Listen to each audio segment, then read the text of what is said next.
문현동 지하에 일제 어뢰 공장이 존재하는 증거 11가지 2018년 7월 31일 화요일입니다. 김일선의 시사적중 시작합니다.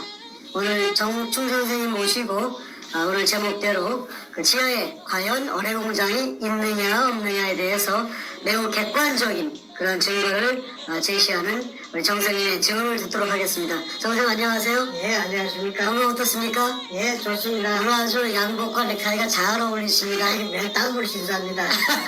그래서 아주 뭐 이태리 신사같이 멋지십니다. 이 옷이 인테리어 옷입니다. 좋습니다. 자, 오늘 제가 이제 그 제목대로 사람들이 이렇게 얘기합니다. 과연 그 부산 문현동 1219-1번지 그 지하에 어뢰 공장이 있느냐 없느냐. 그래서 우리 정선생님의 증언이 사실이냐 아니면 백주름의 그 증언이 사실이냐 의견이 분분한데, 최근에 이제 그 백준이라는 사람이 이제 기자회견을 하면서 그 기자회견에 안타깝게도 우리 선구자 방송이 저희가 알기로 굉장히 우파 태극기 미디어로 알고 있었는데 백준음을 옹호하고 우리 정충교 선생님을 비난하는 그런 그 글을 올린 거 저희가 이제 누군가가 캡처를 떠가지고 사진을 찍어서 저에게 보내왔습니다. 제가 봤는데 우리 선구자 방송 측에서 이렇게 입장을 취하더라고요. 우리 정 선생님이 사실에 없는, 즉 부산 문현동 1219-1번 지하에는 아무것도 없는데, 일제 어뢰 공장이 없는데 속된 말로 거짓말을 하고 있다, 사실 무근의 말을 하고 있다, 이렇게 지금 얘기하거든요. 백준훈이 정도가 얘기하는 건 본인이 범죄자니까 한다고 치더라도 선구자 방송이 이렇게 얘기할 때는 저도 참 당혹스럽습니다. 왜냐하면 그분 우리가 알기로는 태극기 미디어, 우파 미디어인데 이분이 어찌된 영문인지 부산 문현동 지하에 아무것도 없다고 주장을 하는데, 그분이 우리 정 선생님만큼 이 문현동 사건에 대해서 전문성을 갖고 있다고 보지는 않거든요. 그렇다면은 전문성도 없는 선구자 방송이 이렇게 섣불리 얘기하는 건 위험하다고 보는데, 오늘 이 부산 문현동에 대해서 가장 많은 정보를 알고 계시고 실체를 알고 계신 전문가이신 정 선생님께서 왜 부산 문현동 지하에 그 일제시대 때 지은 어뢰 공장이 있는지 아주 객관적인, 주관적 주장이 아니라 객관적 증거를 나열해 주시겠습니다. 자, 이제부터는 정 선생님께서 한번 직접 설명을 해주시고 제가 사이사이 궁금한 게 있으면 질문을 드리는 방식을 취하도록 하겠습니다. 예. 말씀하시죠. 예, 잘 알겠습니다. 네. 이게 이제 의뢰 공장이 없다고 할 것 같으면은 없는 것을 제가 있다고 지금까지 뭐 몇 번인지는 모르겠는데 약 30년 차례 그 방송에, TV 방송에 아니 태평 방송에 했다면은 그 김일성 교수도 몇 빠진 사람이고 또 미국까지 태평양까지 건너와서 또 저 역시도 그 정신없는 사람이 됩니다. 그런데 어느 미친놈이 그 의뢰 공장도 없으면서 있다고 우겨가지고 거짓말을 했다고 칩시다. 해가지고 제가 얻을 이득이 뭐가 있습니까? 제가 얻는 걸 있다고 해가지고 제가 그 반대 급부로서 제가 취할 수 있는 무슨 이득이 있어야 될 건데, 목적이 있어야 될 텐데, 목적이 있어야 그 거짓말을 할 것인데, 그 목적이 어떤 이익을 추구한다면은 그 이익을 얻을 것이 뭐가 있겠습니까? 자사 가지고 적군을 만들고 백조림이 같이 무슨 그 도굴단의 두목을 사이코 패스라고 했고 악마라고 했고 또 도굴단의 두목이라고 했고 또 수십 명의 도굴단이 있고 또 근영애가 있고 서경석이가 있고 노무현이가 있고 그 다음에 뭐 문재인이가 있고 그 다음에 또 이한이 저 아버지 저 뭐니까 그 이름이 뭡니까 이 이상업이가 있고 국회의장 문희재가 있고 문희상이가 있고 문희재가 있고 중국에 도망간 박주탄이 그 공장 수상기계 유한공사 체인 그 수십 명을 상대로 해서 제가 이거 거짓말을 해가지고 적군을 만들어가지고 제가 그 이걸 취득할 게 무엇이 있겠습니까? 저는 16년 동안 일구월심 오로지 하나, 자나 깨나 밥을 먹을 때나 어디 걸어갈 때나 오로지 생각하는 것은 문현동의 진실, 이것을 어떻게 하면 이 세상에 온 만천하에 공개해가지고 사람들이 다 알아가지고 아이고 거기서 그런 일이 과연 있었구나, 이거 정말 이거 참 굉장한 일이네 하는 이걸 알리기 위해서 어떻게 하면 될까, 그것만 생각하던 사람입니다. 그런데 태평 TV에 젊은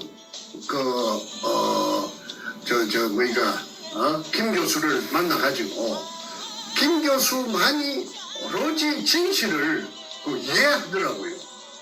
저를 한 6달, 7달 동안 테스팅을 해가지고 검증을 해가지고 제 말이 앞뒤 전후 좌우가 질서정연하고 신뢰할 수 있다고 판단했기 때문에 이분이 바보가 아니기 때문에 미국까지 온 것인데, 미국까지 와서도 의료공장이 맞다 틀리다 하고 또 도굴단들은 아니다, 정충재가 거짓말하고 있다 이렇게 하니 이거 부득이 오늘은 그 속에 그 해결할 수 있는 방법을 제가 제시하지 않을 수가 없습니다. 시청자 여러분께서도 잘 판단해 주시고, 저희들은 그 돈이 많아요. 그 도굴된 금을 전부 처분해 가지고 삐까 번쩍 해 가지고 돈의 위력으로서 무엇이든지 할 수가 있었거든요. 그동안에 대한민국의 돈이면 다 통했거든요. 그러니까 아마 달콤한 사탕을 당근을 좀 주고 매수를 하니까 이 사장께들이 전부 꼬리를 흔들면서 물러갖고 달겨드는 그런 형국인데, 장관 그거는 별로 제가 개의치 않습니다. 왜냐하면은 저는 모든 진실을 다 알고 있고 또 거기에 관한 그 증거를 다 제가 확보하고 있기 때문에 엊그제 땅을 산 여자 김홍랑, 그 다음에 땅을 사게 해가지고 도구를 했지요. 거기는 의료공장이 아니라고 정충재를 막 공격하고 잡아 열어놓고 나서 자기네들은 거기서 땅을 사가지고 그리고 또 하나 저 말이 난 김에 그 생각이 나네요. 김성태하고 그 다음에 아까 탁종수하고 그 다음에 최상훈이하고 백준엄이하고 있었습니다. 그 사람들은 그 외에도 수십 명이 있습니다. 24명인가 25명 도굴단들이, 적시된 도굴단들이 있는데, 이 사람들이 서로가 피를 나눈 형제도 아니고 또 학임이라든지 지연이라든지 혈연이라든지 전혀 무관한 사람들인데 단 하나 공통된 점이 있어요. 지금 16년 동안 똘똘 뭉치가지고 일사불란하게 두목 백준엄의 그 지시에 따라서 움직이는 것은 그 매개체가 접착을 할 수 있는 매개체가 문현동의 금입니다. 왜 그러냐면 이 들통나면은 그 애들은 다 죽습니다. 죽는 거나 마찬가지입니다. 특정 범죄 가중처벌법에다가 범죄 단체를 만들었으니까 이 징역 전에 제가 말씀드렸죠. 1년 받을 것 같으면 3년 받습니다. 인생 종치입니다. 그러니까 저희들은 극구 자기네들이 가진 그 달콤한 기득권이 다 날아가 버릴 테니까 지금 결사적으로 이제 발악을 하고 있다고 그렇게 이해를 하셔야 될 것입니다.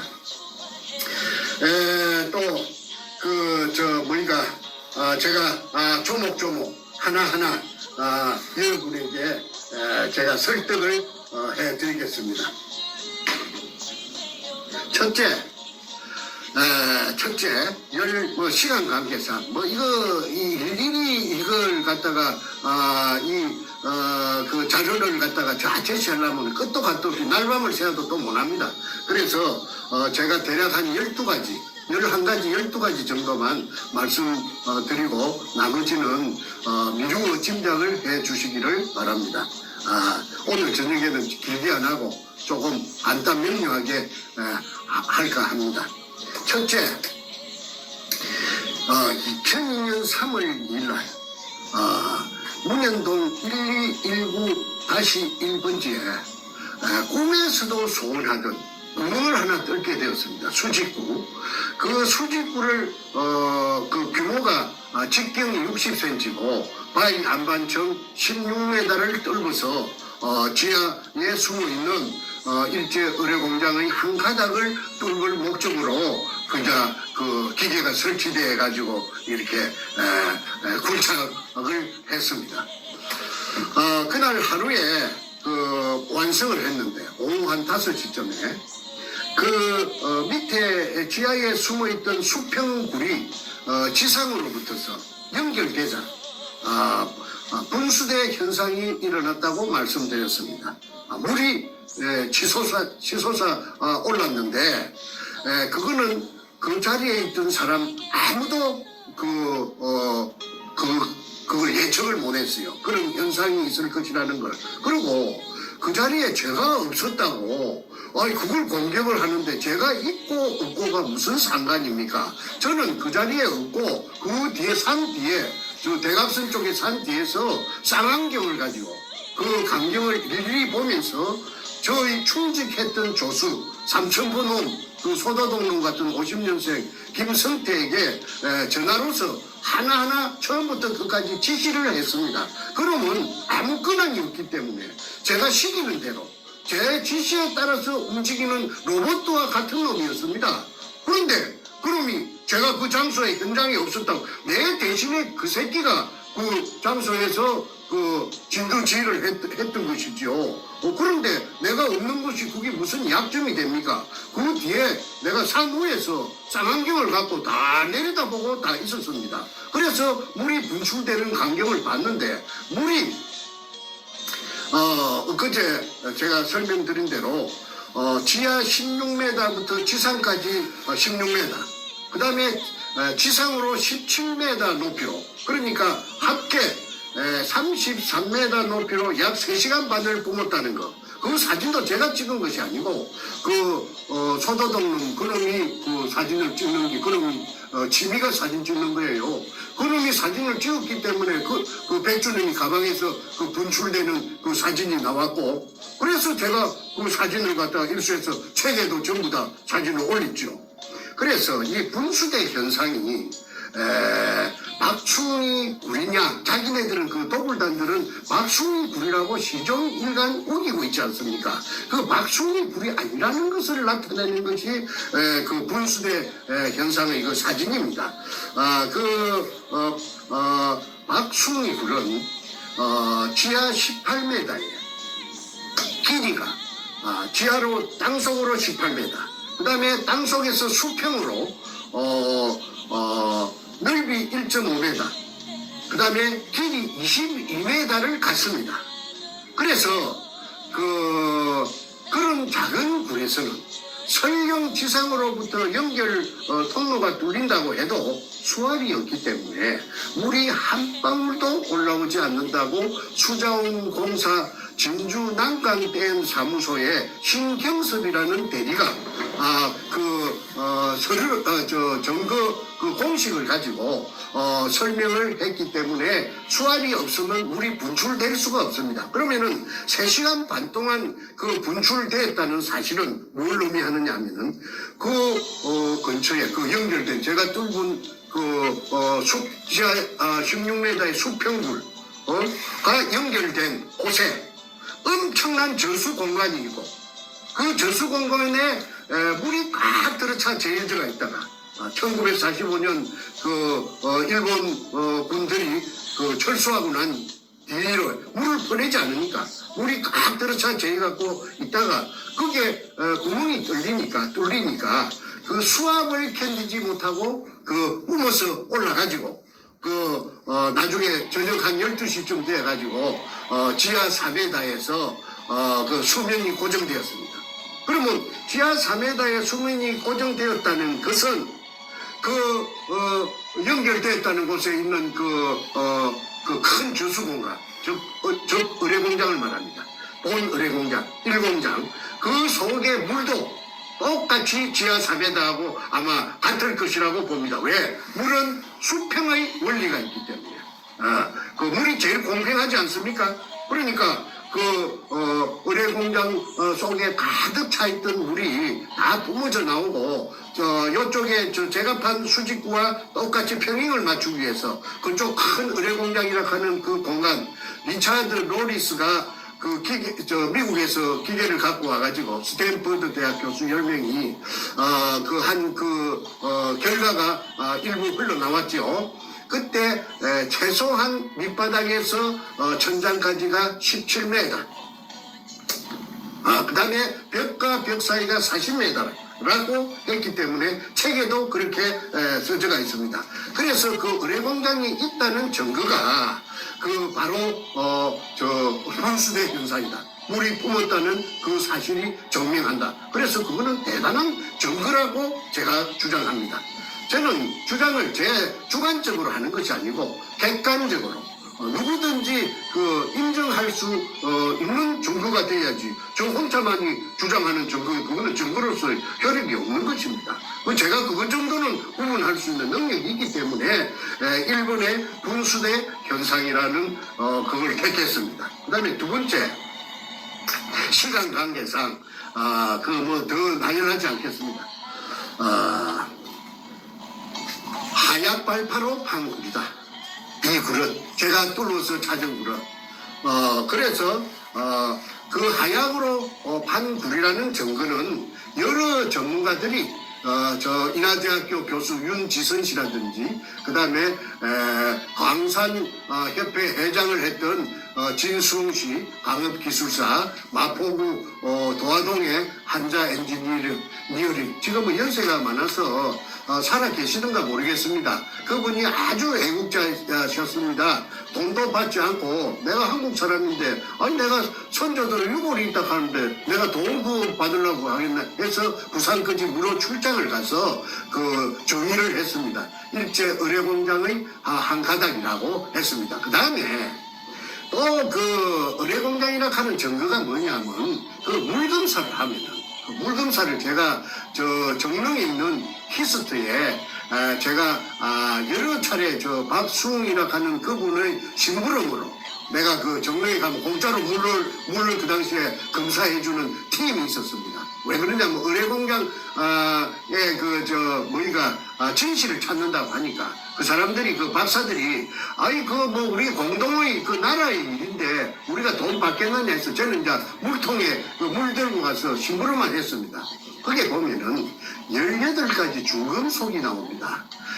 제일 많이 나오는 게 수원이 나옵니다. 수원 HG, 화학 기호로 써서 HG가 수원인데 수원이 아주 무겁답니다. 비중이 높아가지고. 그래서 의뢰라 하는 이 폭탄은 물 속에 날아가는 폭탄이기 때문에 물의 저항을 뚫고 가야 됩니다. 그래야 정확하게 목표 지점까지 가야 된다면은 무게가 있어야 됩니다. 무게가 없으면은 물의 저항 때문에 좀 오차가 생기면은 목표물에 명중할 수가 없죠. 그래서 의뢰의 맨 앞에는 무엇을 찾느냐 하면은 수원 주머니를 찾답니다. 의뢰의 머리 부분에. 그래서 의뢰의 머리 부분에 수원을 찾기 때문에 육상에서 공중을 뚫고 날아가는 폭탄에는 수원이 들어가지 않는다고 해요. 바다에서는 의뢰에만 수원이 들어간다고 합니다. 그러면은 수원이라는 게 냉독성인데 기체도 되고 액체도 되는데 이 수원이 중독돼 가지고 박수웅 씨의 인부 세 사람이 그래갖고 죽을 뻔 몰사 죽음을 할 뻔했다는 말을 제가 앞전에 방송에서 한번 말한 기억이 있습니다. 그래서 수원이 물속에 많은 분량인데 지금 제가 기억하건데 0.05 ppm이라고 내가 기억이 됩니다. 0.051인가 그렇게 기억이 되는데 그거는 어려운 거 없습니다. 물을 채취해가지고 물을 지하 공간 속에서 채취했다는 그 사실만 확인이 인정이 되면은 물을 갖다가 물 검사하는 기간에 공인된 기간에 가서 물 검사를 해보면은 18가지 의뢰 만드는 재료, 니켈, 크롬, 망강, 그 다음에 여러 가지 의뢰 만드는데 18가지 중금속이 들어간답니다. 그거는 장보고함이라는 그 해군의 저 잠수함 정장 을 통해서 제가 다 알아냈다고 책에 한금백합 책에 작전 책에 제가 기술해 놓은 것이 있기 때문에 생략하겠습니다. 그래서 질문이 있습니다. 네. 대한민국 지하에 있는 지하수 중에 네. 수은 검출되는 게 이게 흔하지 않은 일인가요? 제가 대답해도 됩니까? 말씀하십시오. 예. 수은이라는 것은 그야말로 맹독성이랍니다. 가스를 마셔도 그냥 한 3모금 마시면 적사해 버리고 수은이 포함된 물을 마시면은 어떻게 되느냐면 이따이 병이라고 그 일본 동경만에 일본에서 이따이란 말을 아이야 아이고 아이야 하는 그 소리가 아마 일본말로 이따이 모양인데 그런 식으로서 아주 그냥 인체에 치명적으로 해로운 것이 수은인데 이 수은이 검출되는 예는 제가 알고 있기로는 한국에서 대한민국의 지하수에서 검출된 예는 없었다. 그거는 확실합니다. 그거는 물 검사하는 전문가들한테 알아봐도 제 말이 틀림없다는 것을 알 수 있어요. 그게 만약에 한국의 국토 지하에서 수은이 나온다면은 뭐 사람들 다 죽지요. 그런데 부산 문현동 지하에 나오는 물은 수은이 이제 비로소 제가 공개하는데 엄청난 양이 굉장히 진한 양이 포함되어 있다고 봅니다. 그 다음에 그러니까 구분하는 거는 간단합니다. 공인된 사람들이 전부 다 모여가지고 진상 규명위원회도 좋고 조사위원회도 좋고 전문가들이 해가지고 그 밑에서 물 채취하면 됩니다.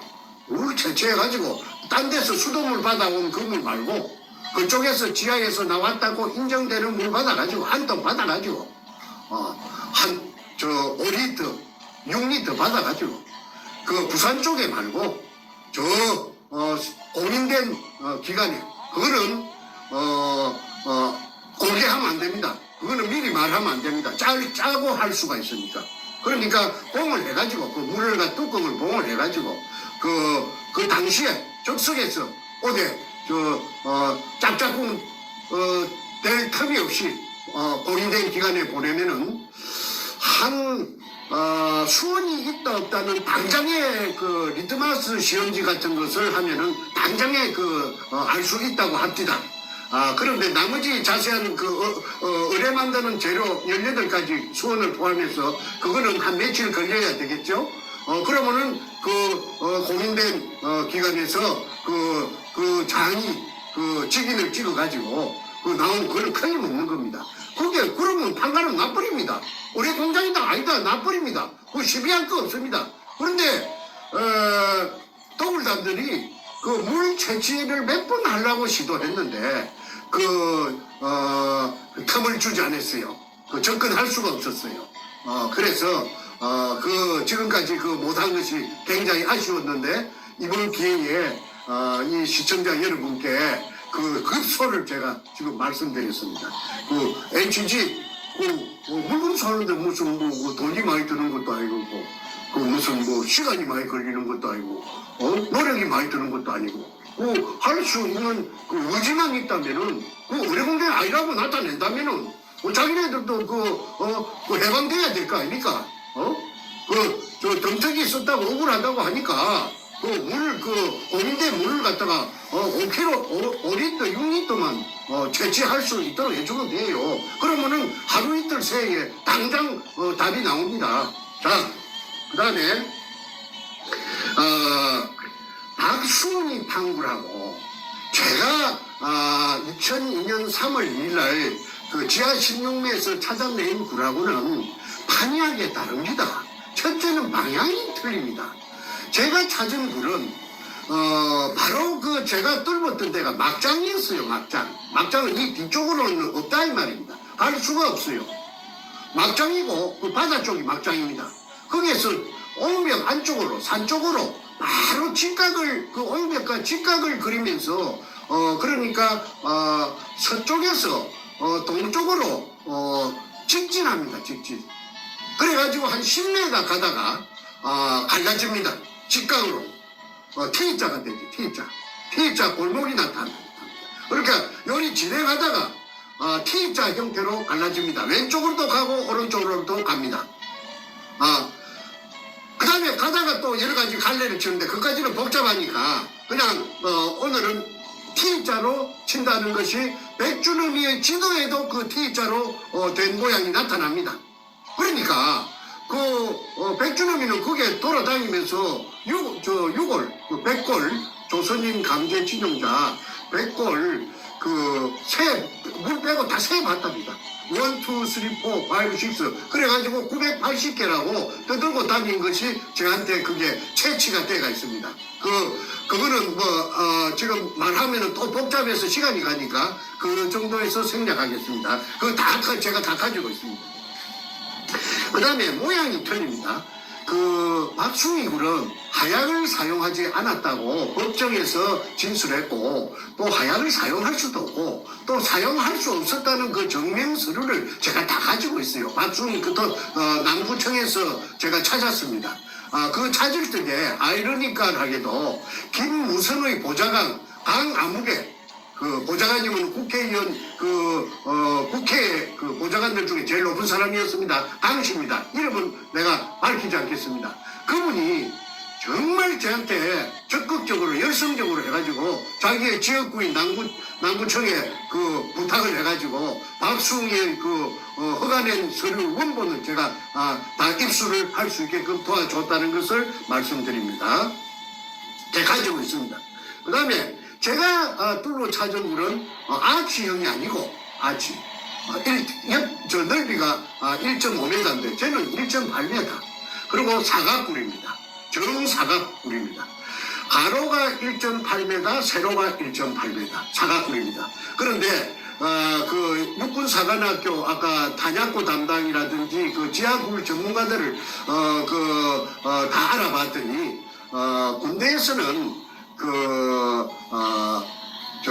통로라든지 또는 창고 보관할 적에 무슨 중요한 물건 같은 것을 보관할 적에 항상 이 사이즈를 쓴다고 했죠. 그 다음에 전에 엊그제 내가 말씀드렸죠. 내셔널 지오그래픽에서 금 같은 것을 숨길 때는 꼭 이 사이즈를 쓴다. 왜냐? 지각 변동이나 지진이 나도 절대 굴의 형태가 허물어지거나 변형되지 않는다고 해서 이 사이즈를 쓴다고 말했는데 백주님이 만든 의뢰공장 도면에 보면은 문현동 의뢰공장 도면에 보면은 당장 저와 똑같은 제가 찾은 굴 아까 10m 가면 T자로 갈라진다고 했죠. 10m 가면 T자로 갈라지는 10m 굴이 당장 3개인가 4개인가 보입니다. 그게 옆에 졸졸이 일정한 간격을 두고 늘어서가 있습니다. 그런데 그 속에들도 다 금이 들었든지 그거는 제가 들었다 안 들었다 제가 지금 한 번도 제가 그거는 제가 모르니까 제가 뚫은 굴이 아니니까 제가 금이 있었다 안 있었다 내가 그런 거는 한 번도 뜯은 적이 없습니다. 그런데 솔직히 말하자면은 거기에도 금이 들어있을 개연성이 충분합니다. 그것도 똑같은 도면에 그리 나타났기 때문에. 그 다음에 모양이 아치형이고 사각형이고 틀리다. 그 다음에 길이는 아까 박숭이 굴은 재판하면서 나타났는데 전체가 22m였다. 수평굴의 길이가. 그런데 저는 도굴단들 도면에 보면은 수십 킬로가 되지요. 그런데 이제 막아놨어. 이놈들이 박숭이 굴의 연장인 것처럼 돌 포대 등으로 한주 소금에 주그 말대로 한주 소금 포대 홍포대에다가 잡석이나 쓰레기 등을 이어가지고 굴이 박숭이 굴의 연장인 것처럼 30m를 나머지 T자로 갈라지는 데는 한쪽은 태워놓고 또 저쪽에 가서 10m 가갖고 왼쪽으로 막장인데 그쪽에 또 막아놓고 그래서 어쨌든 30m를 갔다 왔다는 것이 중요하죠. 그래서 30m하고 20m하고는 그거는 저 판약의 틀입니다. 정리하자면은 하약 갖고 봤다. 그 다음에 아치형이다 사각형이다. 그 다음에 방향이 틀리다. 하나는 남쪽, 서쪽에서 동쪽으로 갔고, 박숭이는, 북쪽에서 남쪽으로 와서 끝났다. 그러니까, 완전히 이거는 다른데, 또, 2m의 깊이 2m 차이가 납니다. 그거는 재판하면서 재판 기록에 다 나타나가 있습니다.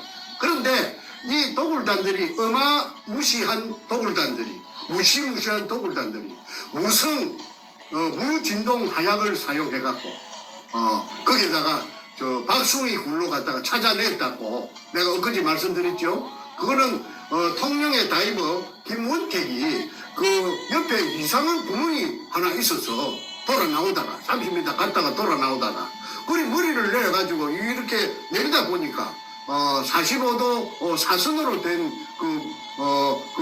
그 굴이었답니다. 그래서 좀 더 자세히 살펴보려고 일이 거꾸로 머리가 앞쪽이죠. 거꾸로 일이 내리가 이렇게 쭉 미끄럼 타듯이 미끄러져 가지고 내려간 곳이 가니까 거기 굴이 하나 있더랍니다. 그런데 굴로 비춰보니까 한 10m 정도 돌 포대가 텅 비갖고 없어지고 10m 붙어서 돌 포대가 저기갖고 저쪽 반대쪽으로 꽉 떨어져 저기가 있더랍니다. 그러니까 원상 복구된 박숭이 굴 속에 10m 정도의 메카난 알막은 또는 대매운 해놓은 2005년 4월 6일 날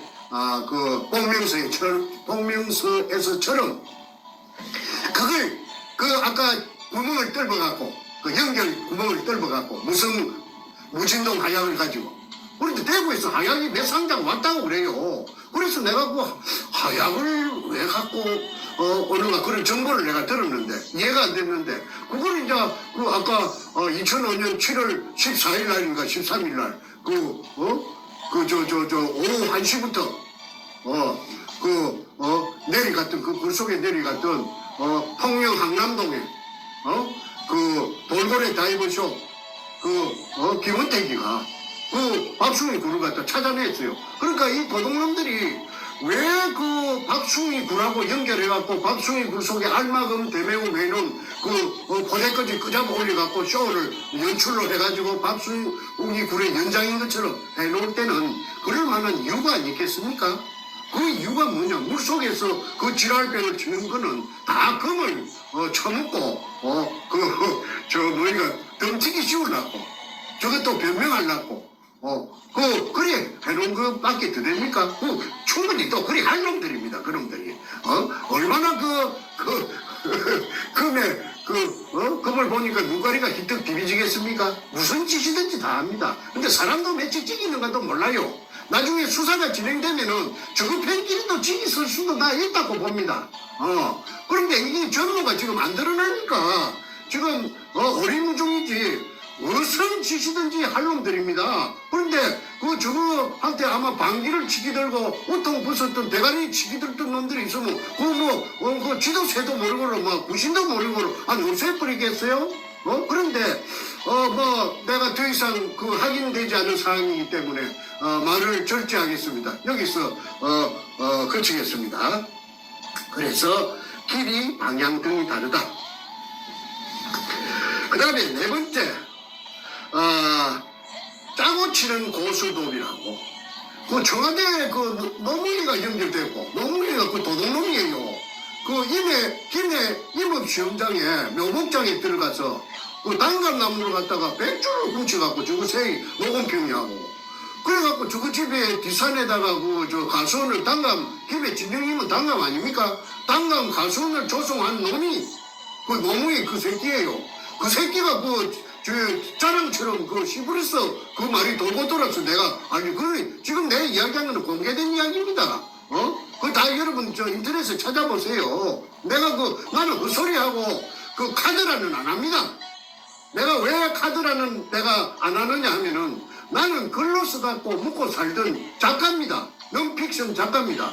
작가가 카드라 하면은 작가는 글 쓰는 생명을 잊어버려요. 책임 못 지는 말은 안 해요.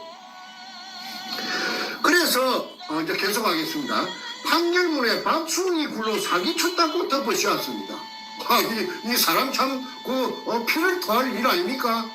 전부 다 판사 놈들을 갖다가 그 위에 청와대에 그 당시에 뭐 민정사회수석인가 민정수석인가 하던 가짜 대통령 문가가 조정을 해갖고 그래가지고 박수미 굴이라고 근처에 군 찾아가다가 어뢰공장 찾아가다가 실패한 굴 그래갖고 쟤를 감옥살이 44개월 징역 살렸어요. 그러니까 교활한 말이지 사악한 사악 이제 사악이란 말을 오늘 처음 썼습니다. 삿대를 사자 그러니까 가짜라 이 말 악마라 이 말이죠. 사악한 백주름이가 그거 얼마나 신이 났겠습니까? 아이고 뭐 가짜가 막 그 대통령이 돼가지고 말이지 농악하고 문가하고 춤을 추니까 얼마나 힘이 나고 말이지 얼마나 재미가 있었겠어요. 그러면 산더미같이 있지. 이러니까 저를 집에 보낼 때 얼마나 꼬시고 그런데 차라리 그때 죽였어야 돼요. 감옥에서 병사로 위장하든지 그냥 해갖고 죽였어야 지금 이런 치욕을 맛보지 않을 것입니다. 그런데 제가 명이 길어서 안 죽었습니다. 그래 지금 살아갖고 있기 때문에 제가 이렇게 폭로하는 것입니다. 제가 여기서 한마디 드릴까요? 네. 우리 정 선생님의 그 방송을 보시는 수많은 우리 국민들이 네. 정 선생님께서 살아온 인생을 보면은 분명히 이미 죽임을 당해도 몇 번을 죽임당할 뿐인데 지금도 살아있으면 첫 번째는 이 대한민국의 위기 상황에 문재인을 끌어내는 결정적 증인으로서 활동하기 위해서 살아남으심이고 두 번째 정 선생님 본인도 정말 지혜롭게 본인을 잘 보호하셨고 또 마지막으로 우리 또 하나님 믿는 신앙인들은 하나님께서 정 선생님 보호하셔서 대한민국 구하는 귀한 일에 쓰임받으시는 분이라고 이렇게 코멘트를 하십니다. 예, 그리 됐으면 좋겠습니다. 근데 저는 제가 그렇게 자만이 높은 사람도 아니었고 제가 쟤는 낮은 언덕인가 높은 산인가 강인가 바다인가도 모르고 제가 이렇게 살아온 것이 그냥 현재에 이르는 겁니다. 감사합니다. 이제 또 다시 시작하겠습니다. 네, 다음 부분 말씀해 주시죠. 예. 그래서 제 이 억울함이 뒤늦게 부산대학교 철학과 교수를 33년 하다가 노무현이 가족에게 정확하게 말해서 그 아들에게 또는 노무현이 저 누나의 사이 정재호라는 법무법인 부산 그놈 아주 교활하고 더러운 놈입니다. 내가 그놈한테 한번 당한 적이 있는데 그거가 복마전이에요.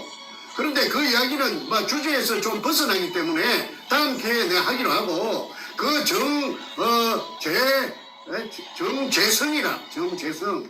정재성이라 하는 그 교활한 아주 또 미꾸라지 같이 생긴 변호사 호로 새끼 언젠가는 그놈의 새끼 내가 내한테 한번 걸렸으면은 내가 그때 그 새끼한테 당한 치욕을 내가 한번 갚아줄 겁니다. 그래서 그 새끼하고 노락하는 노무현 새끼하고 같이 짝짝꿍을 해가지고 부산대학교 철학과 최우원 교수를 고소를 했어요. 가재물을 대학원생한테 가재물을 갖다가 노무현이 전자개표로서 부정선거로 당선됐다는 그런 내용을 가재물로 내줬는데 그것을 자빨 대학원생 한 놈이 신문사에 갖다가 발라가지고 그 신문에 기사가 조그만하게 났어요. 나도 봤어요. 그런데 그것 때문에 징역 6개월의 집행유예 몇 년 받은 것이 부산대학 교수가 공무원이니까 그게 반영이 된 거 아닙니까? 33년 동안 학자적인 직업을 쉽게 말해 교수 바통을 날라가 버린 겁니다. 그래서 최우원 교수가 아스팔트로 내몰린 거 아닙니까? 최우원 교수가 책을 읽어보니까 황금 백합작전 책을 내가 한 번 줬는데 읽어보니까 그 기가 안 차니까 남구청에 민원실에 자기 발로 찾아가서 그 박수희 굴에 대해서 남은 근거가 뭐 있는 서류가 뭐 좀 남은 게 있는가 한번 찾아주시오 했더니 그 담당 창구 직원이 컴퓨터를 다다닥 두드리니까 여기 있네요. 그것을 찾아낸 게 복명서입니다. 그 복명서에는 그 사진하고 사진 두 장하고 박수희 굴 없어졌다는 언제 없어졌는가? 2005년 4월 6일 날 알마금 대매움. 그것을 내가 알마금 대매움이라는 문자를 내가 배웠어요. 굴 속을 텅 비게 놔주는 게 아니고 알로 막는다. 알로 막는다. 그게 알마금 팠던 군형을 다시 메운다. 그래서 대매움. 그래서 뻥 뚫린 채 놔두는 것이 아니고 그렇게 착착 흙이나 돌로서 알로 막아가지고 그 빈 공간이 없도록 그렇게 해서 원상복구를 한다는 말입니다. 그 원상복구가 되었다는 증명서가 바로 복명서입니다. 그래서 그 우리 없어진 날짜가 2005년 4월 6일 날 없어졌다고 담당 공무원이 출장 가서 확인하고 복명한 것을 그 서류를 복명서를 찾아냈는데 내가 그걸 보니까 참 허탈하더라고. 그걸 진작고 찾았으면은 내한테 그 징역을 떼길 수가 있겠습니까? 없는 굴에 없어진 굴에는 공간이 없다 이 말입니다. 공간이 전혀 없는 굴에 가지고 무슨 일본 굴이니 뭐 사기를 치니 그게 가당한 일입니까? 그러니까 정작 없어진 굴로 가지고 내한테 똥바가지를 덮어 씌운 겁니다. 박수희 굴은 없어졌는데 내가 몰랐죠. 나는 그런 걸 내가 너무 굴이 박수희 굴에 내가 일단은 전에 투자는 좀 했지만은 그쪽하고는 끝이 났기 때문에 내가 뭐 관심이 있겠습니까?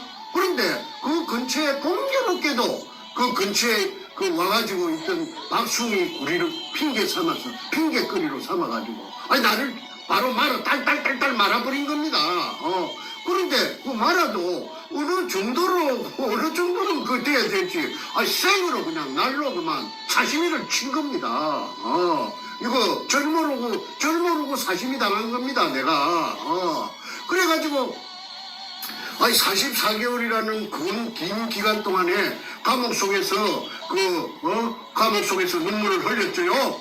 그런데 저놈들은 김홍란이를 시켜가지고 땅을 사가지고 그러니까 아무래도 불안하니까 금이 산더미같이 있으니까 그 졸물들이 금이 한 가방이나 두 가방이면 얼른 그냥 팔아먹고 숨기고 어디 들고 튀어서 그만 어디 가서 잘 먹고 잘 살 낀데 그 산더미 같은 금이 있으니까 자기네들끼리도 야 이거 뭐 너무나 이거 벅차지요. 이거 야 큰일 났다.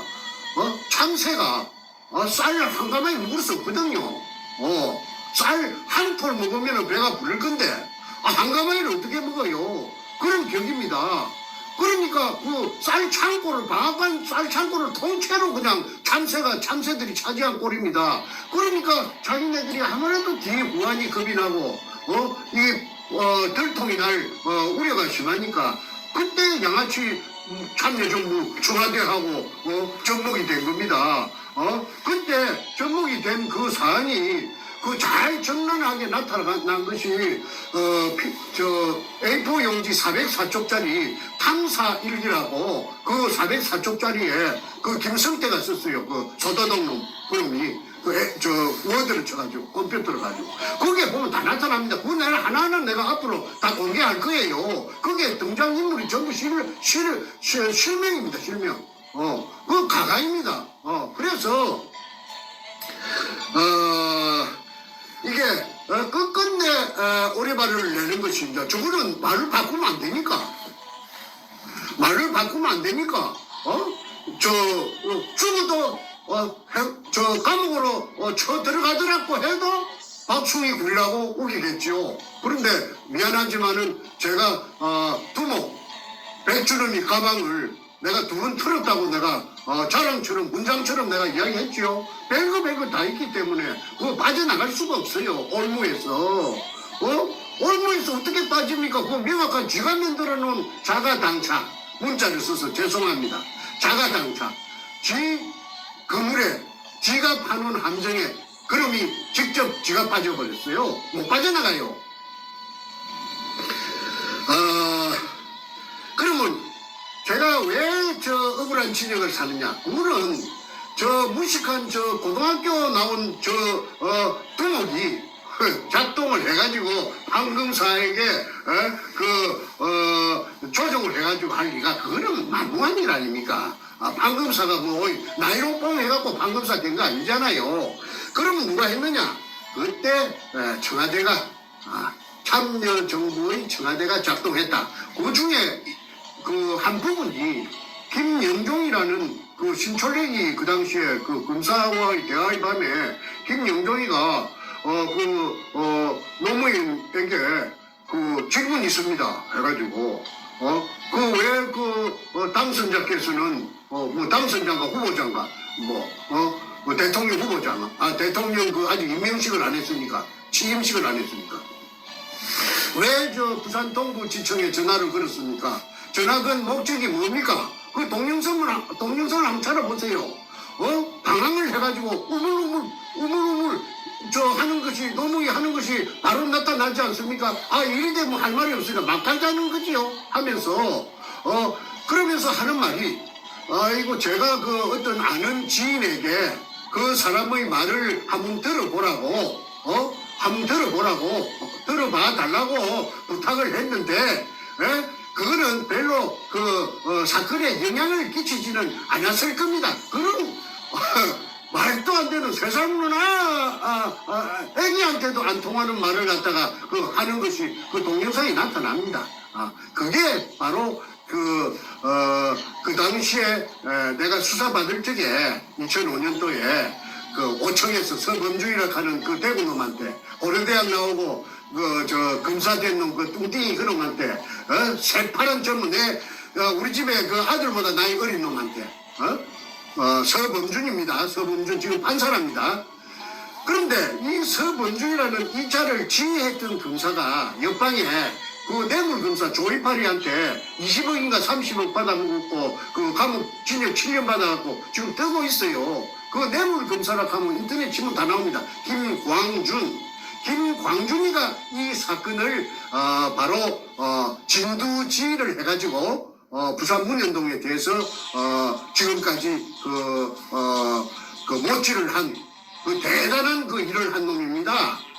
김광준, 서범준. 어찌된 판이지 전부 준자가 나한테 바로 해코지를 해가지고 나를 이 지경을 만들었어요. 배준엄 준자, 준자하고 종자하고. 그리고 군대는 제일 많은 게 해병대라. 내가 무슨 해병대 억하 심정이 있겠어요? 내 셋째 동생도 해병대 나왔고, 내 사인놈도 해병대 나왔고, 근데 해병대가 내하고 무슨 억하 심정이 있는데, 그런데 전부 해병대라. 어찌된 파인지. 그 다음에 고등학교는 전부 다 경남고등학교라. 그 다음에 제일 많은 게, 그 다음에 대학은 뭐냐면 서울대학이라. 이 어이가 없어요.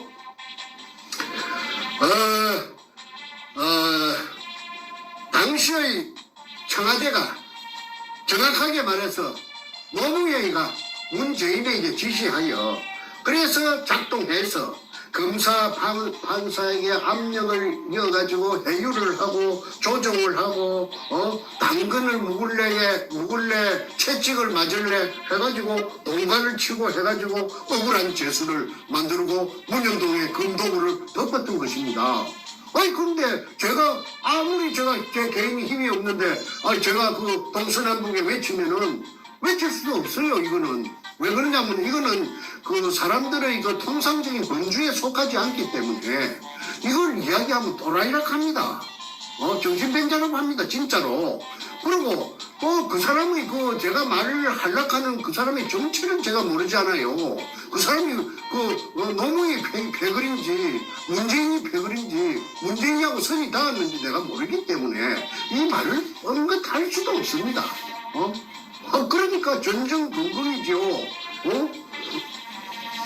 그래서 억울한 죄수를 만들었고 이 백주름이 일당들은 희낙낙, 아이고, 이 천지가 전부 저거 거지, 지 거지, 아이고, 이런 일이 어디 있나.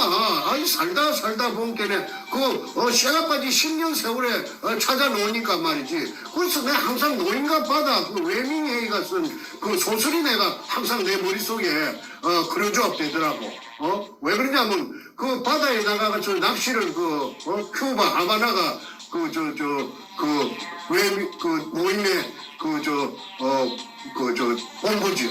그래서 작은 배를 타고 바다에 낚시를 나갔는데, 그냥 배보다 더 큰 새치락하는 고기를 낚았잖아요. 사투 끝에, 천시만고 끝에. 그래 낚아가지고, 들어오는데 이 상어들이 나타나, 상어들이 나타나고, 이 상어들이 그 고기 살을 다 뜯어 먹어버렸어요. 그래갖고 이제 아바나 항구에 돌아왔을 때는 그 빽다구만, 근데 그 빽다구가 얼마나 크든지 간에 사람들이 보고 놀래죠. 그런데 그 생선은 상어들이 뜯어 먹으면은 그 똥이 됩니다. 생선 똥이 되고 생선이 밥이 되지만 이 검은 삶아 먹는 것도 아니었고 고구마처럼 쪄가지고 먹는 것도 아니었고 생선처럼 튀겨 먹는 것도 아닙니다. 어딘가에 있습니다. 그 문현동 검은 그거를 조사해보면은요 저 도굴단 백주름이 잡아다가 거꾸로 달아매놓고 한국의 수사기술은 아주 발달했대요. 추적 들어가면요 못 빠져요. 빠질 수가 없어요. 증거가 명백한데. 그 다음에 뭐 한 가지 있습니다. 이 사건은 특수사건이라고 내가 생전 처음 들었어요. 내가 그 들은 사람은 내가 공개하지 않겠습니다. 그 사람은 현역이기 때문에. 정 선생님, 걱정도 하지 마세요. 이거는 특수사건이기 때문에 시효가 없습니다. 시효가 소멸되지 않는다고 해요. 왜 특수사건이냐 했더니 이게 국가를 들었다가 놨다가 몇 개도 들었다가 놨다가 국가도 사버릴 수가 있는데 이게 특수사건 아닙니까? 그래서 특수사건이 있다는 걸 제가 처음 들었기 때문에 제 얼굴에 하색도 이리 좋고 제가 흔들리지 않아요. 왜? 아직까지 제가 작물이 덜 빠졌구나. 내가 아직까지 앞전에 내가 알게 모르게 지은 죄가 있다면은 그 죄를 씻어야 내가 그러니까 연단이 되겠구나. 단련이 되겠구나. 그래서 내가 참고 견딜 수가 있었지. 아이고 내 금이 저놈들이 다 빨아먹었다면 내 병이 나가고 심장이 터져 죽었겠죠. 자, 그래서 결론은 원상복구되어서 알마금 대매운데 없어진 굴로 가지고 사기쳤다는 것은 굉장한 아이러니입니다. 이거는 대한민국 사법부가 얼마나 썩었는지 또 검찰이 얼마나 썩었는지 얼마나 개판인지 이게 나타나는 바로 바로메에다가 문현동의 금도굴 사건입니다. 만약에 문현동의 금도굴 사건이 제가 주장하는 대로 크로즈업 되면은 햇빛 속에 크로즈업 되면 나타나면은 대한민국에 있는 검찰 개혁 그야말로 물갈이 청소 그 다음에 사법부 전부 다 물갈이 하는데 큰 기폭제가 될 것입니다. 썩었어요. 그런데 이대로 가다가는 자꾸 억울한 사람만 나와요. 김일성이 장학생들 다 잘라내야 되죠.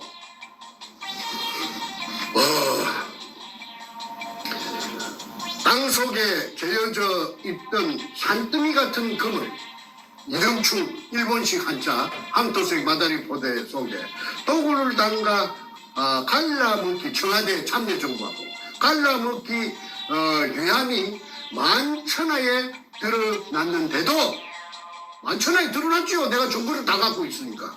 그런데도 반박 기자회견을 하여 하늘을 속이고 국민을 속이고 자기 자신까지 속여서 거짓말로 시작. 그래서 내가 그놈을 사이코패스라고 했고 사이코패스라는 말을 다시 한번 제가 설명하겠습니다.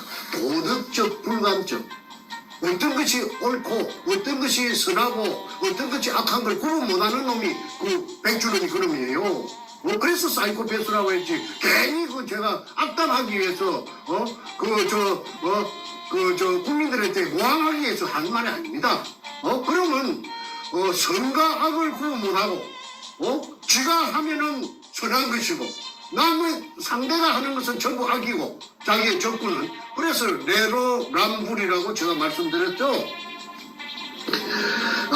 어느 역사에 인류 역사에 어느 나라의 군주가 어느 나라의 절대 최고 권력자가 아니 일개 그 잡분도 못하는 쓰레기 같은 범죄단을 하고 접목이 되어서 갈라먹고 억울한 사람을 갖다가 그 감옥 속에 처발라 버리는 그 필리핀에도 한 건 있었어요. 이런 건이 필리핀에 있는 거는 그게 이제 야마시타 골드입니다.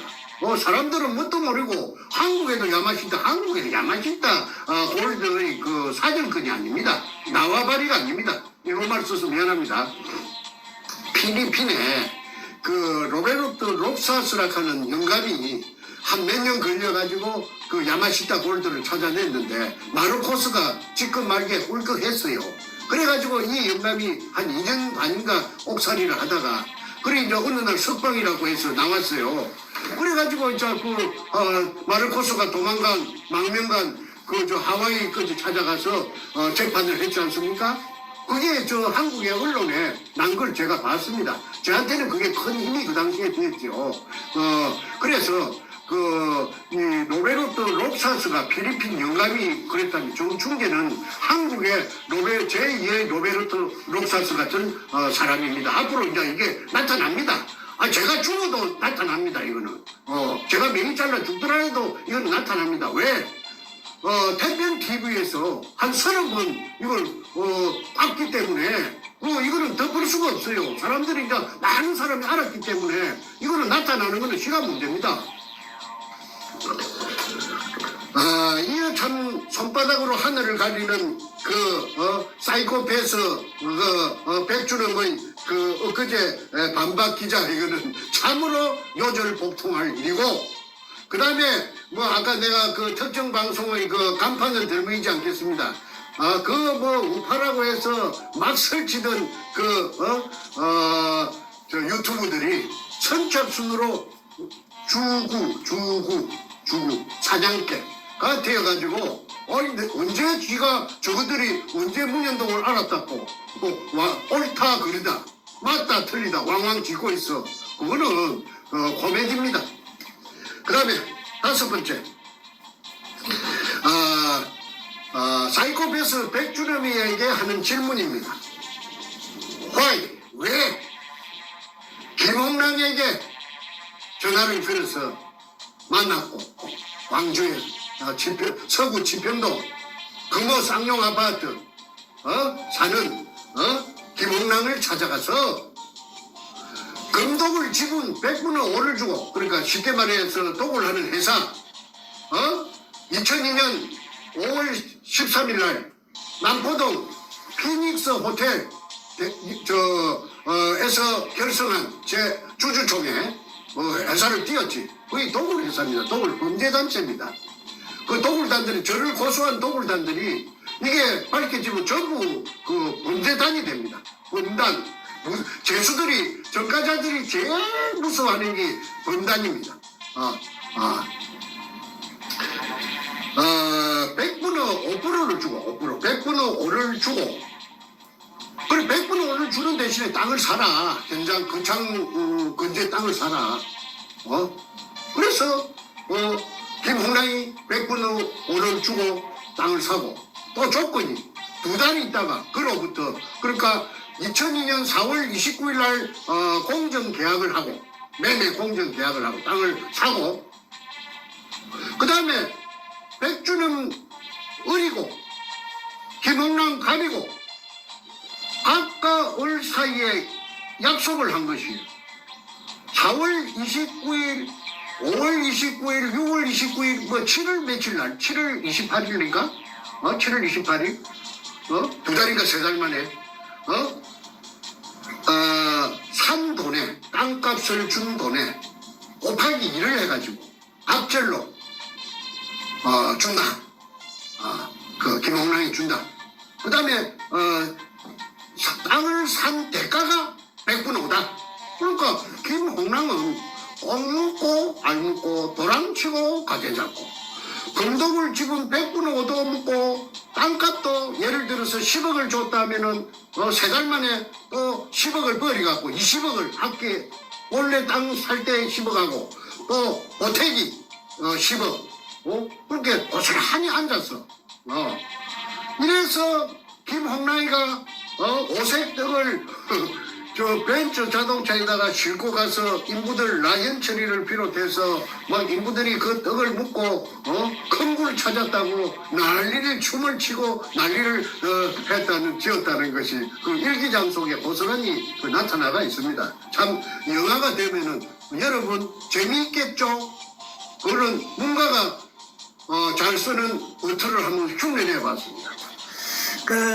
김홍랑이라는 사람, 땅을 산 사람, 경기도 광주 아파트에 살고 있던 사람이, 경기도가 아니고 저 전라도 광주 죄송합니다. 전라도 광주에 강주에서 지평동 살던 사람이 뜬금없이 부산 민원에 나타나서 땅을 사는 놈이 앞뒤가 안 맞지 않습니까?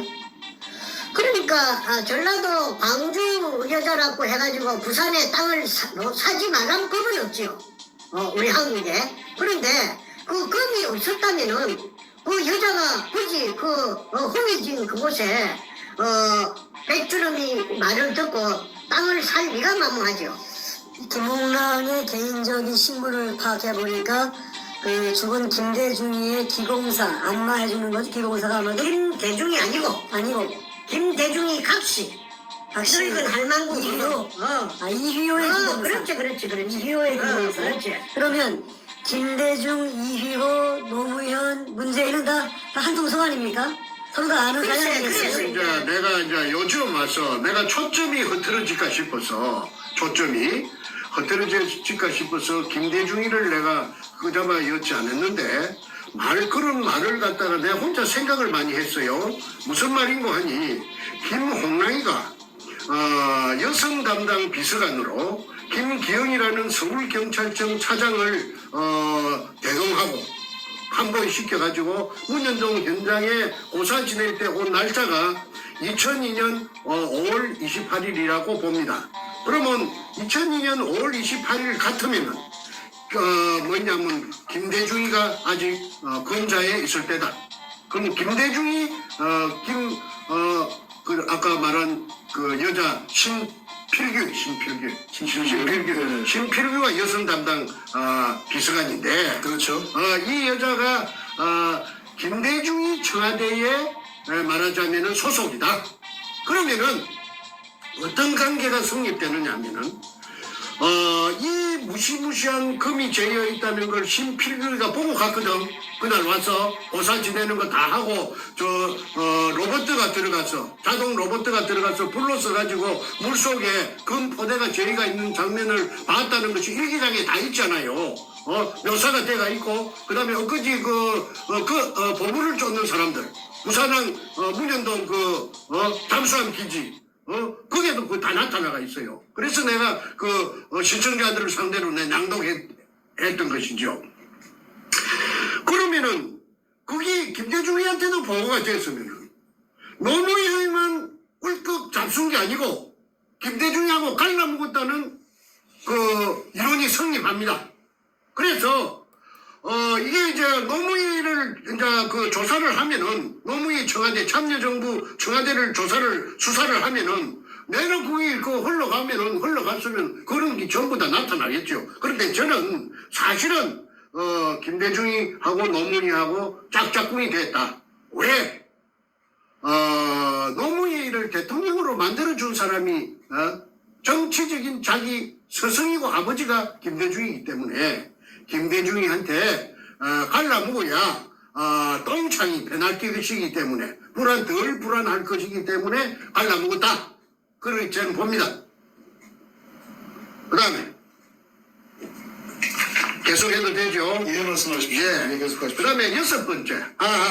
100분의 5를 주고 현장 땅을 시가의 3배쯤에 사도록 했나? 금이 없는데, 정충재 박숭이 굴을 찾아가지고 사기치는데, 그럼 니 같은 백리씨 같은 놈이 그것도 모르고 땅을 사도록 했어? 그리고 금을 끄잡아 올리는 그 수직 상하 운반용 성강기를 갖다가 그 8일 만에 왜 현장에 그 널브러져가 있었어? 사진 찍게 했어. 그 다음에 왜 그 수직구 안에다가 그 직경 15cm짜리 길이 1.5m 양수용 쇠 파이프를 3개나 장애물로 박아놨어. 그 다음에 너가 입으로 말했지? 30kg 되는 쇠덩어리를 갖다가 저 물속에 장애물로 설치해놨지. 그런데 쓰레기가 있고 보르고 쪼가리가 있고 박숭이 실패한 검 찾아가다가 보물 찾아가다 실패한 구례 그런 걸 설치하고 정충제가 들어올 수 없도록 그렇게 4중 5중으로 그 시건 장치 그 장애물을 설치해 놓을 수 있나? 그거는 앞뒤가 맞지 않는다. 거짓말을 위한 거짓말이다. 그거는 여러 시청자 여러분들께서 조선민주주의 인민공화국 수령이라고 하는 김정일이라고 하는 놈이 결제 책상에서 무언가 결제를 하고 있고 그 옆에 그가 임명한 민주주의 인민민주주의 3.0 간첩 총독 문재인과 부동자수로 서 있는 모습입니다.